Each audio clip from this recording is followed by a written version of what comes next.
Oke,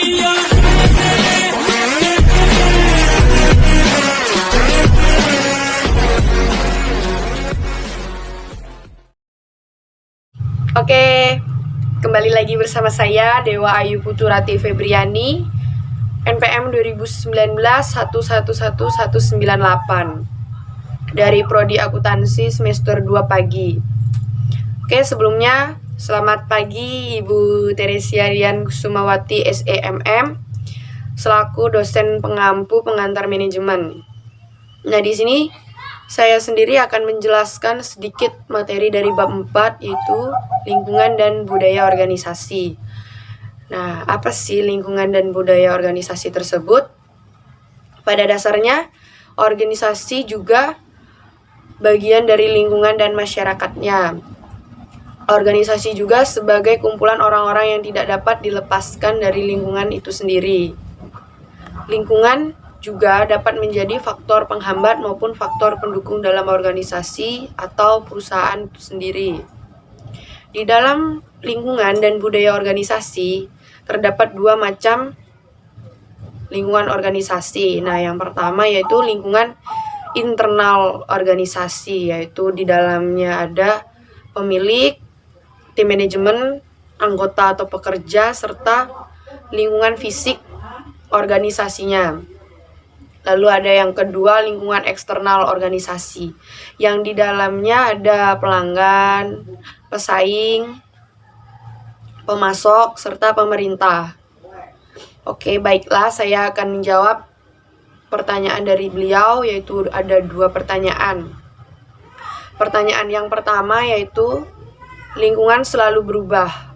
Bagaimanakah lingkungan yang terdiri dari lingkungan internal serta eksternal mempengaruhi organisasi, serta bagaimana sikap organisasi tersebut mempengaruhi terjadinya perubahan dalam lingkungan itu sendiri.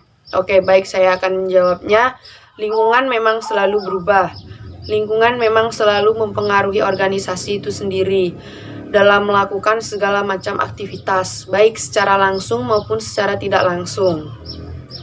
Di sini ada lingkungan eksternal, yaitu mempunyai peranan besar dalam mempengaruhi perubahan atau pengambilan keputusan, proses dan struktur organisasinya.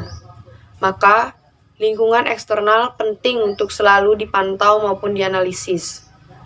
Lalu ada lingkungan internal, yaitu sumber daya manusia dan fisik yang mempengaruhi organisasi itu sendiri. Yang berkepentingan dalam organisasi itu sendiri yaitu organisasi tersebut. Lalu kelangsungan hidup organisasi. Nah, kelangsungan hidup organisasi sangat dipengaruhi oleh kemampuan organisasi, yaitu dalam mengelola pengaruh lingkungan ini. Sikap organisasi yaitu tidak boleh alergi terhadap perubahan. Terus menciptakan suasana tim yang tidak takut terhadap perubahan. Setelah itu baru mempersiapkan atau menyampaikan hal-hal yang perlu diubah kepada tim. Nah, pertanyaan yang kedua yaitu sebutkan faktor-faktor yang mempengaruhi terbentuknya budaya, serta bagaimana budaya tersebut mempengaruhi organisasi. Nah, di sini yaitu ada 6 faktor. Faktor yang pertama yaitu komunikasi. Mengapa? Karena komunikasi yang efektif dalam suatu organisasi itu sendiri mempunyai dampak yang positif terhadap budaya perusahaan. Dengan komunikasi yang baik dan efektif dapat melakukan sosialisasi atau menyampaikan kebijakan-kebijakan atau hal-hal yang perlu dapat disampaikan atau ditetapkan.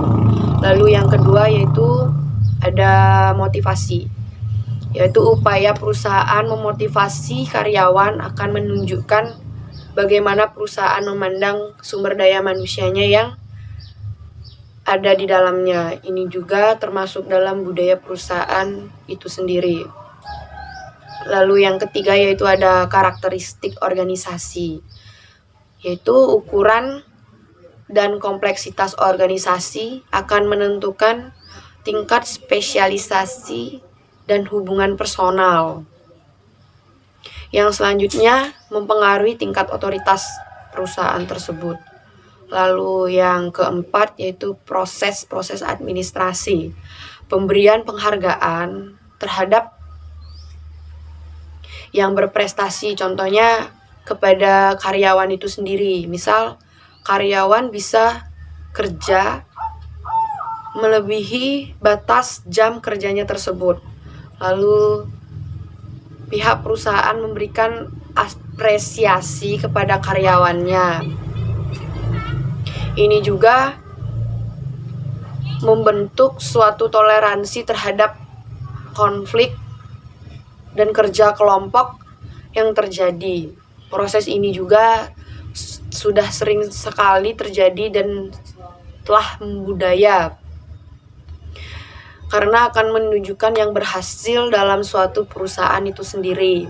Lalu yang kelima ada struktur organisasi. Struktur organisasi bisa kaku maupun fleksibel, tergantung dalam perusahaannya itu sendiri bagaimana. Selain itu, dalam setiap organisasi mungkin pula terjadi sentralisasi dan formalisasi yang tinggi maupun rendah. Semua ini berpengaruh dalam budaya perusahaan itu sendiri. Lalu yang terakhir ada gaya manajemen, berkaitan dengan kepemimpinan. Gaya manajemen juga mempengaruhi budaya perusahaan. Bagaimana proses dari perencanaan, pengelolaan, pengorganisasian, serta kegiatan memimpin pengendalian akan mencerminkan gaya manajemen yang berlaku di perusahaan tersebut. Nah, setiap perusahaan atau organisasi yang mampu membangun dan mengembangkan budaya organisasinya sesuai dengan tuntutan lingkungan eksternal maupun internal akan mempunyai budaya kerja yang efektif maupun yang efisien. Mengapa? Karena untuk meningkatkan kinerjanya guna memenuhi kebutuhan stakeholder maupun eksistensinya. Sekian dari saya. Kiranya ada kata-kata yang kurang berkenan atau salah perkataan lainnya, saya mohon maaf. Segitu saja dari saya. Terima kasih. Selamat pagi.